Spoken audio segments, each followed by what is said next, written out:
cknarayan, Managing Director of Growth Avenues, joins us. Good morning, Dr. Narayan. Good to have you with us this early.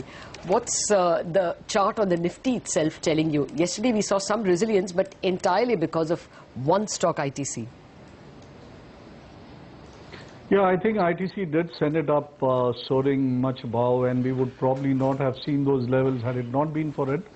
But the fact remains that the Nifty and the market as a whole seems to be extremely reluctant to come down. And no matter what sort of news emerges, and well, on the fortunate side, we have not had any particularly bad news. And I think that's why nobody is willing to sell. And with the levels being where they are and the inexorable trend upward, I think people are being forced to participate on the long side. But the conviction being low, everybody is a little loath to hold on to position. That is why we are seeing a larger volatility. I think this sort of situation is going to continue to persist with most of the events out of the way right now. And, you know, your corporate earnings are over, your major events are over. I think even in the US, there would be a little bit of festive, end of the year kind of atmosphere. So I don't think there's going to be any specific news flow except something from the local end in terms of politics and policies perhaps. But barring that, I don't see any particular reason why the market should witness any kind of sell-off. So I think this slow drive upward will probably persist. People will continue to kind of participate on the upside, but there will be volatility because conviction to hold on to position is little low. Everybody is waiting for that reaction, which is never coming. And therefore, I think it's going to be a mix of that. So large volatility, but continued upside. All right, Dr. Narayan, good morning. So since you believe that there may not be a major correction underway, just purely for the trading day, what are the stocks that you would trade on the upside? I would still wait for stocks with some kind of news element attached to it, because that is what is producing a little bit of conviction for people to buy. So whatever stock has some sort of news element for the day, we are finding that they remain reasonably active. But then the safer way to go would be to pick stocks which are into a very, very firm trend. And amongst that, I would probably certainly look to pick some banking stocks even now. With the policy out of the way, also the banking stocks have shown great deal of resilience. I think Kotak Bank is a mix of momentum as well as the news which is at the back of it. So I think Kotak should be certainly there on a trader as well as a short-term investors list. Of course, it's always there on a long-term investors list. So I think Kotak Bank is something that I would most certainly favor for buys at the current level as well as on dips. Maybe another stock from the banking space which has a lot of momentum would be either Oriental Bank or Bank of India. Both of these have shown very good momentum to the upside, and I think I would chance my arm with one of those. Among the financials, I think I would also look at maybe LIC Housing Finance, which has been moving pretty consistently and has been very, very resilient in terms of the reaction. So these are some things I would look at from the financial space. I think Biocon is again setting off on a move. It had a decent base around 440, has come off it, has been consolidating on its way up. So that's something very positive. It's not had those big spurts. So I think Biocon is something I would look at.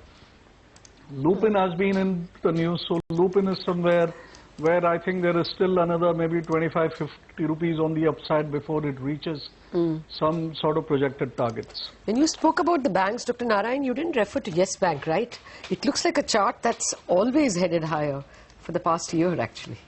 Yes, indeed. I think if you club all those private sector banks, they're all in the similar looking charts with Yes and Axis kind of leading the way. But then what I was linking up is some sort of news element which is there for all to see, on which people can kind of bang their reason to buy the stock, and which will keep driving the stock upward. So I think that is why I would pick Kotak as a more reliable, less volatile item to trade and to invest in for the short term.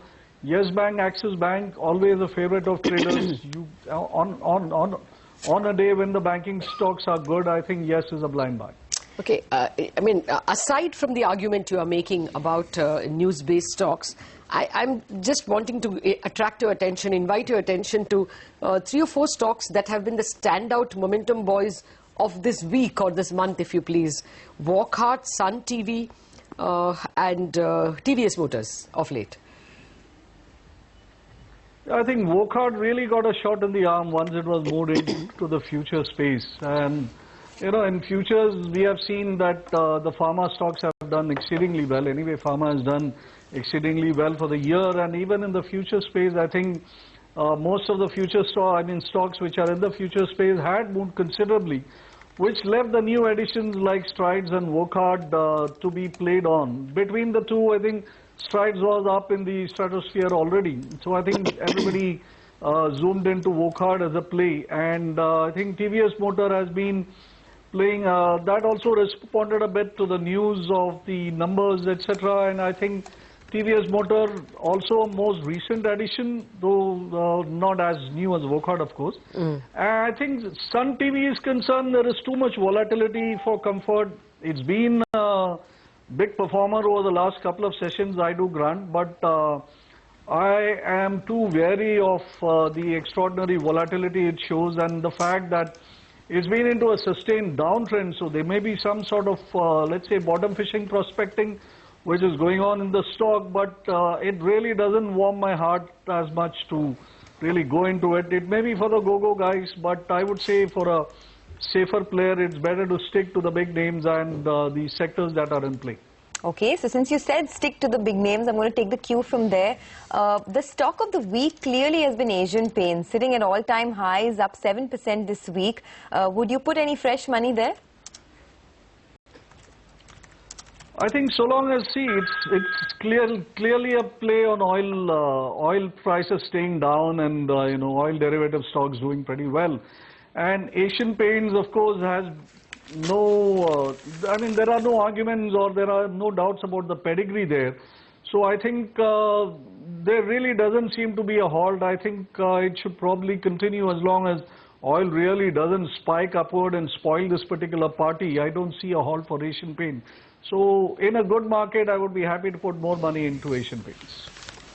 All right, Dr. Narayan, that's a bunch of stocks you have spoken with us. Pleasure speaking with you. Thank you very much for joining us.